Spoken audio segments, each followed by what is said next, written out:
बिस्मिल्लाहिर्रहमानिर्रहीम। Dear students, article का हमारा टॉपिक और आर्टिकल में ओमिशन ऑफ आर्टिकल हम आजकल पढ़ रहे हैं कि कहाँ कहाँ पे ए एंड द इन तीनों में से कोई आर्टिकल यूज़ नहीं होता। और इसका पॉइंट नंबर 5 आज हम डिस्कस करने लगे हैं।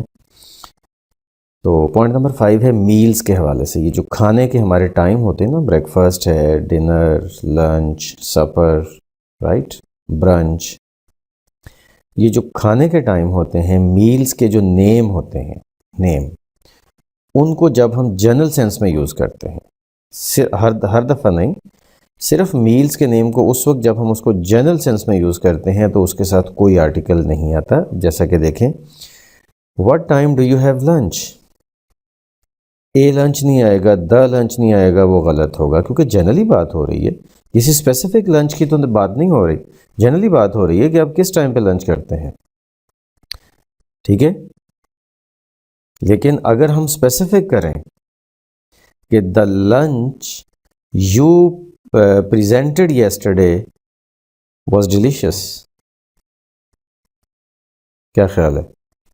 क्लियर हुई ना बात कि वो स्पेसिफिक हो गया है तो द आ गया उसके साथ। लेकिन अब ये जनरल सेंस में अगर यूज़ हो रहा है, कोई स्पेसिफिक लंच नहीं है, स्पेसिफिक खाने की बात नहीं हो रही, किसी भी एक दिन के लंच की बात, नो, जनरली बात हो रही है कि आप किस टाइम लंच करते हैं, जनरल बात है।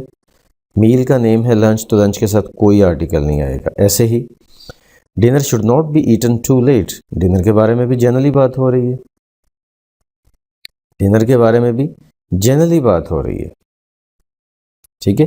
लेकिन अगर हम कोई स्पेसिफिक डिनर की बात करते हैं, ठीक है, the dinner you presented was delicious, वो तो स्पेसिफिक एक हो जाएगा ना कि मतलब जो उसने प्रेजेंट किया था डिनर, सिर्फ उसी खाने की बात हो रही है, किसी और खाने की बात नहीं हो रही।